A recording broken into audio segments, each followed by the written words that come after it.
समक्ष crescent lab के doctor Sarfaraz Ahmad है और डॉक्टर कासिफ सर है।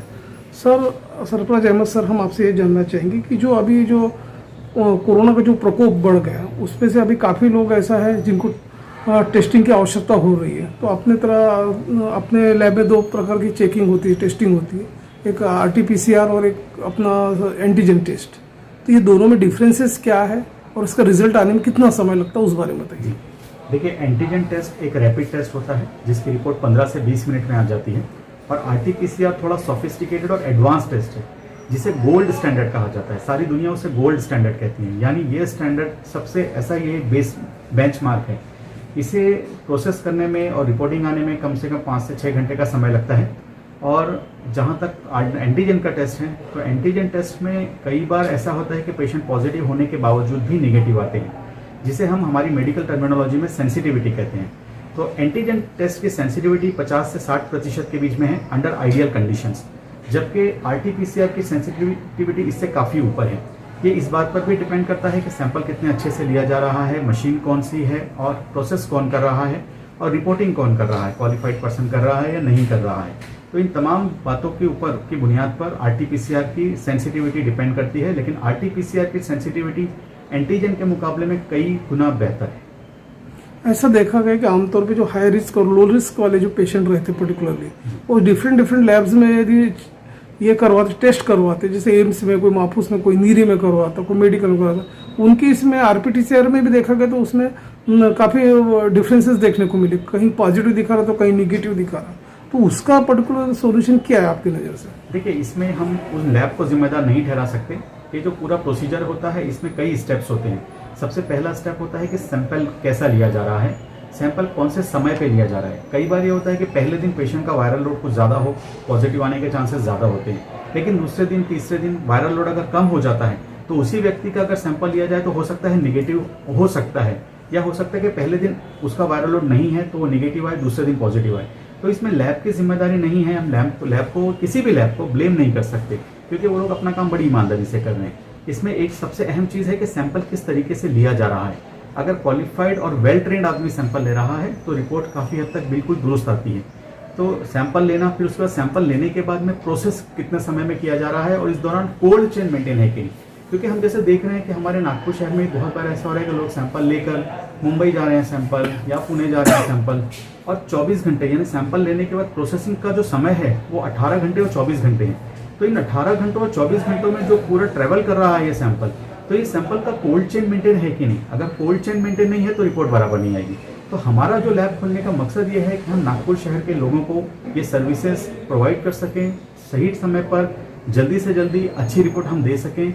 इसीलिए हमने इन सारी चीज़ों को देखते हुए हमारे लैब का आरंभ किया हुआ है। ऐसा अक्सर देखा गया कि पर्टिकुलरली जो ICMR की जो गाइडलाइंस है उसके हिसाब से जो निजी लैब को जो कॉन्ट्रैक्ट दिया हुआ NMC ने पूरा का पूरा प्रोटोकॉल के तहत दिया हुआ, उसके बावजूद भी देखा गया कि जिस टेस्ट को 1 या 2 दिन में आना चाहिए वो उस टेस्ट को 4 से 5 दिन लग रहा है। इसके अलावा उनके जो प्राइस रेट जो है, जो उन्होंने ये करके रखा, कोट करके रखा, उसके बावजूद भी वो निजी लैब वाले बहुत ज़्यादा अमाउंट भी ले रहे, इस तरह भी देखा गया। तो ऐसे में भी ऑडिट चल रहा है, कॉर्पोरेशन की तरफ से बैठाया हुआ है, NMC की तरफ से, उस पर आपका क्या? ये बहुत अच्छा काम कर रही है सरकार की तरफ से। जो काम हो रहा है कि इसको कंट्रोल करना, चेक करना, ये बहुत ज़रूरी है, क्योंकि आम जनता को सुविधा पहुंचनी चाहिए, यही सबसे अहम मकसद होता है।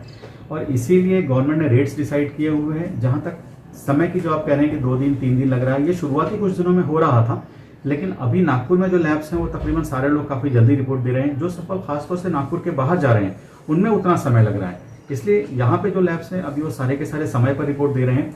और अभी जितने हमें इन्फॉर्मेशन है, हमारे नागपुर शहर में जितनी लैब्स हैं, 5 लैब्स हैं आज नागपुर शहर में, और जिसमें हम भी शामिल हैं। हम तमाम लोग जो सरकार ने मापदंड सुनिश्चित किए हुए हैं, हम उन मापदंडों के अनुसार ही पेशेंट से पैसा ले रहे हैं, साफ उसी तरीके से कहा जा रहा है।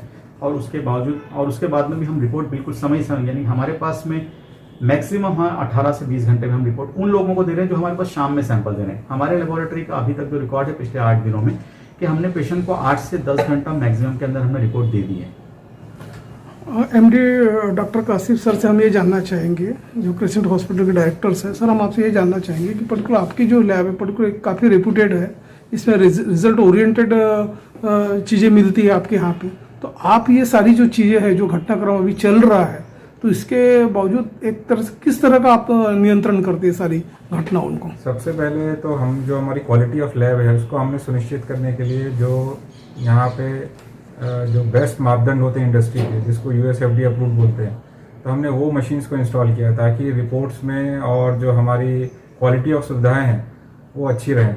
और जो हम लोग चीज़ें और जो क्वालिटी कंट्रोल है लैब के अंदर, हमने इंश्योर किया है कि जो दुनिया के स्टैंडर्ड्स हैं, जो हाईएस्ट स्टैंडर्ड्स हैं, हम उसको मैच करें। तो हमने इसके लिए हमने सुनिश्चित करने के लिए हमने क्वालिटी कंट्रोल मैनेजर है हमारे यहाँ पे कि रिजल्ट्स हमारे अच्छे तरीके से आए और सही रिजल्ट्स आए। और मशीन्स जो हैं वो भी हमारी जो हैं वो USFDA अप्रूव्ड मशीन्स हैं। कोरोना संक्रमण अभी पीक पर है, तो ऐसे में पर्टिकुलरली अभी काफ़ी संक्रमित उनकी संख्या बढ़ते जा रही है। ऐसे में यदि बल्क में आपके पास और भी डिस्ट्रिक्ट से या नागपुर से जहाँ से भी कई टेस्टिंग के लिए आते हैं आपके पास, तो उसका ये अवधि क्या है, डेडलाइन क्या होती है एक प्रकार से?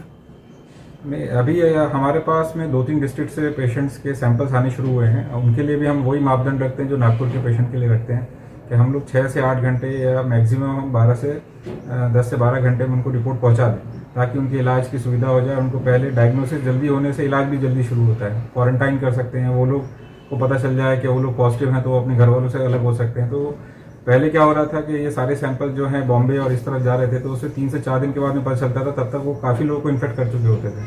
तो हमारी यही कोशिश है कि जो भी सैंपल हमको बाहर से आ रहे हैं वो भी हम लोग जल्दी से जल्दी 12 से 24 घंटे के बीच में हम उनको रिपोर्ट करके रिपोर्ट दे दें। अच्छा, बीच में ऐसा भी पाया गया कि जो पेशेंट्स है पर्टिकुलरली उनमें एक संभ्रम की स्थिति रहती है कि जैसे अभी आपके लैब से जैसे पॉजिटिव जाता है और उनको ऐसा लगता है पॉजिटिव निगेटिव है, यदि निगेटिव जाता है उनको लगता है कि पॉजिटिव कैसा हो गया। तो ये जो संभ्रम की जो स्थिति रहती, तो ऐसे लोग ऐसे जब मैटर ज़्यादा हाईलाइट होता तो आप उनको पब्लिक को कैसा कन्विंस करते इस बारे में? एक्चुअली कैसा है, इस बीमारी के अंदर 80% लोगों को सिम्टम्स नहीं आते। उनको लगता है कि हमको जुकाम नहीं है, खांसी नहीं है, हमको कुछ नहीं है, फिर हमारे पॉजिटिव कैसे आ गया। उनके दिल में ये होता है कि जैसे जवान लोग हैं, ज़्यादातर जवान लोगों को कोई सिम्टम्स नहीं आते जो 30 से नीचे जिनकी उम्र है। तो ऐसे लोगों को बार बार ये होता है मेरा टेस्ट कैसे पॉजिटिव आ गया, लेकिन वो लोगों को तो कोई असर नहीं पड़ रहा होता, लेकिन वो लोग दूसरे लोगों के लिए डेंजरस होते हैं। वो अपने माँ बाप, कोई वृद्ध अगर उनके घर में है तो उनको इन्फेक्शन दे सकते हैं। तो उनको कन्विंस करना जरूरी है कि अगर आपका टेस्ट पॉजिटिव आया है इसका मतलब आपके अंदर संक्रमण है, लेकिन आपको भले ही इससे खतरा ना हो, आपके आसपास वालों को इससे खतरा है। तो हम ये कोशिश करते हैं कि उनको ये बात बताई जाए कि आप उसको घबराइए मत, ये कोई ऐसी लाइलाज या कोई ऐसी बीमारी नहीं है कि आप 100% इसमें डेथ होती है। बहुत ही कम 1% लोगों में इसमें डेथ होती है। बस आपको इतना करना है कि अगर पॉजिटिव आई है तो आपके अपने घर वालों में जो उम्र जिनकी ज़्यादा है उनसे आप दूर हो जाइए, आइसोलेट कर लीजिए अपने आप को।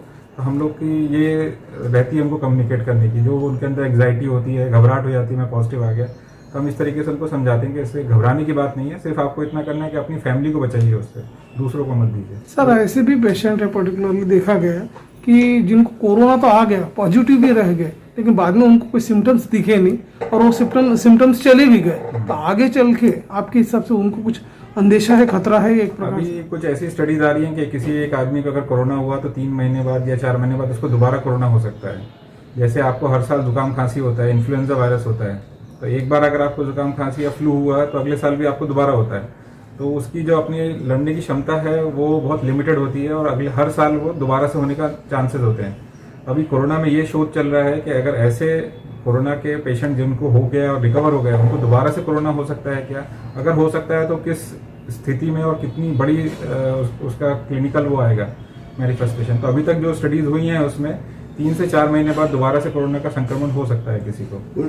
डॉक्टर्स का कहना ऐसा है कि कोरोना जो संक्रमण है ये अब हमेशा के लिए है। हाँ। और इससे जैसे पहले चिकनगुनिया आया था, फिर जैसे प्लेग आया था, डेंगू आया था, तो इस तरह से ही ये बीमारी है और डरने की कोई बात नहीं है करके ऐसा उन लोगों का कहना है जो रिसर्च अभी इस पर कर रहे हैं। तो क्या आप बता सकते हैं कि इस बारे में कि जो कोरोना अभी जो कंटिन्यूशन में चल रहा है और जैसा अभी पहले बढ़ गया था अब कम हो रहा है, तो इसमें और आगे में क्या होगा? इसके 2 फेज होते हैं कोई भी बीमारी के, जो ऐसे पैंडेमिक जिसको बोलते हैं जो पूरे विश्व में फैलती है।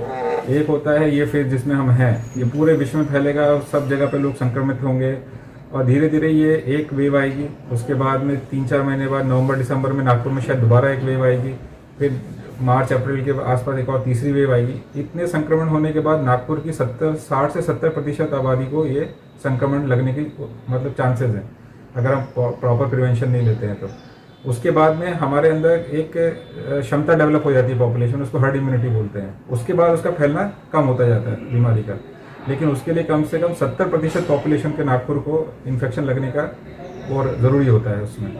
और उसके बाद में जब वो संक्रमण 70% पॉपुलेशन को अफेक्ट कर लेता है, फिर वो एंडेमिक हो जाता है, मतलब वो हर साल आएगा फिर। कि जैसे सर्दियों में जैसे हम देखते हैं कि स्वाइन फ्लू आता है, डेंगू आता है, तो वो हर साल आपको फिर वो धीरे धीरे एक बार वो बीच में आया करेगा। ऐसा हुआ करेगा कि अरे यहाँ पे 5 डेथ हो गई कोरोना से, वहाँ लेकिन जैसा अभी स्थिति चल रही है वैसी स्थिति नहीं रहेगी। तो ये सब जो है, ये हर बीमारी का जो इन्फेक्शन होते हैं उनके एक सेम पैटर्न होता है। जो कोरोना से पर्टिकुलर रिकवर हुए जो पेशेंट्स है पर्टिकुलरली, उनका जो अपना एंटीबॉडी जो रहती है, इसका प्लाज्मा थेरेपी के रूप में भी उसका इस्तेमाल हो रहा है, तो उसमें लोगों का एक तो जन जागृति काफ़ी कम है। दूसरी बात, आपको ऐसा लगता है कि उससे और भी कोरोना से अफेक्टेड जो पेशेंट्स रिकवर हो सकते हैं? नहीं, प्लाज्मा थेरेपी कंट्रोवर्शियल है। पहले बहुत उसका था, क्योंकि इलाज कुछ नहीं था हमारे पास। तो हर कैसा होता है, जो आदमी संक्रमित हो गया उसकी बॉडी में कुछ बॉडी ऐसे केमिकल्स बनाती है, इसको इम्यूनोग्लोबुलिन बोलते हैं, जो कि लड़ने में कारगर होते हैं। अगर उसकी प्रिंसिपल ये होता है कि हम आपकी बॉडी से निकालें और ऐसे आदमी को दो जो सीरियस है, तो वो उसके अंदर जाके संक्रमण को मारेगी। लेकिन उसके कुछ साइड इफेक्ट्स भी होते हैं उस थेरेपी के। तो जो FDA, जो US FDA है और भारत का जो FDA और ICMR है, पहले उन्होंने दिया क्योंकि हमारे पास कोई थेरेपी अवेलेबल नहीं थी। अब जैसे जैसे दवाइयाँ आती जा रही है, रेमडेसिविर और ये, अभी ऐसा हो रहा है कि इसके साइड इफेक्ट भी बहुत होते हैं। और प्लाज्मा थेरेपी कंट्रोवर्शियल है, अभी तक उसका डेफिनेटिव हमारे पास आंसर नहीं है कि सही में ये संक्रमित आदमी को बचा सकती है कि नहीं। कोरोना पॉजिटिव पेशेंट के नैतिक आधार पर किस प्रकार की काउंसलिंग हो जाती है आपके यहाँ? पेशेंट्स तो हमारे यहाँ पे हॉस्पिटल में आते हैं, लैब में तो हमारे पास एक सैंपल आते हैं। तो जो पेशेंट आते हैं हमारे यहाँ, उनको यही समझाने की कोशिश करते हैं कि इसे घबराने की आवश्यकता नहीं है, आप घर पे रहिए, प्रिकॉशन लीजिए। अगर आपके अंदर कोई कॉम्प्लिकेशन नहीं आ रहे हैं तो 80% लोग तो आप ठीक होने वाले हैं, इसलिए घबराने का कोई विषय नहीं है। सिर्फ 20% लोगों में कुछ सिम्टम्स आते हैं या कॉम्प्लिकेशंस होते हैं, उसमें से 1% की मृत्यु होने के चांसेस रहते हैं, वो भी जिनको डायबिटीज़ है या 70 साल की उम्र है। तो ऐसे पेशेंट्स का जो वो है कॉम्प्लिकेशन होने के चांसेस उनको ज़्यादा रहते हैं। तो हम उनको ये समझाते हैं कि घबराने की आवश्यकता नहीं है। अगर सैचुरेशन कम हो रहा है या आपकी तबीयत कुछ वैसी बिगड़ रही है, 95% के नीचे सैचुरेशन जा रहा है, तो फौरन मेडिकल केयर लीजिए और आके हॉस्पिटल में एडमिट होइए, वरना घर पे इसका ट्रीटमेंट हो सकता है। कोरोना के जो ट्रीटमेंट में पर्टिकुलरली जो रेमेडीज और इंजेक्शंस है, उसकी काफ़ी शॉर्टेज बनी थी अभी बीच में, और कुछ विटामिन की भी बनी हुई थी। तो आपको ऐसा लगता है कि इसका एक तरह से ब्लैक मार्केटिंग चल रही है और वो इंजेक्शन अवेलेबल नहीं है प्राइवेट हॉस्पिटल्स में भी? हाँ, कैसा होता है कि जब किसी भी चीज़ की डिमांड सप्लाई का रेशियो मिसमैच होता है सोसाइटी में, तो ब्लैक मार्केटिंग शुरू हो जाती है। ये टमाटर प्याज से लेके रेमडेसिविर इंजेक्शन की भी यही स्थिति है सबकी। जब डिमांड ज़्यादा होती है तो ब्लैक मार्केटिंग शुरू होती है। वो उसको रोकने के लिए गवर्नमेंट ने बहुत सही प्रयास किए हैं। आधार कार्ड कंपलसरी है, वो रिपोर्ट ज़रूरी है RT-PCR की, और वो हॉस्पिटल में भर्ती होना चाहिए तभी वो इंजेक्शन मिलेगा। इस तरह से कालाबाजारी पे गवर्नमेंट ने बहुत अच्छा कंट्रोल लेके आए हैं। तो वो कालाबाजारी बहुत रुक गई। स्टार्टिंग में थी जब ये सब नॉर्म्स नहीं आए थे, लेकिन अभी काफ़ी कंट्रोल आ गया है इसमें। ठीक है। मैं doctor Sarfaraz Ahmed, MBBS MD medical microbiologist हूँ। क्रिसेंट लेबॉर्ट्री हमारा जो हमने शुरू किया हुआ है, हमारा मकसद ये है कि हम आप तमाम लोगों को समय पर सही रिपोर्ट दे पाएँ। इसके लिए हमने US FDA अप्रूव्ड मशीन्स ली हुई हैं। हमारा टेक्निकल स्टाफ हाईली ट्रेंड है, हाईली एजुकेटेड है, और हम खुद इस रिपोर्टिंग पर नज़र रखते हैं।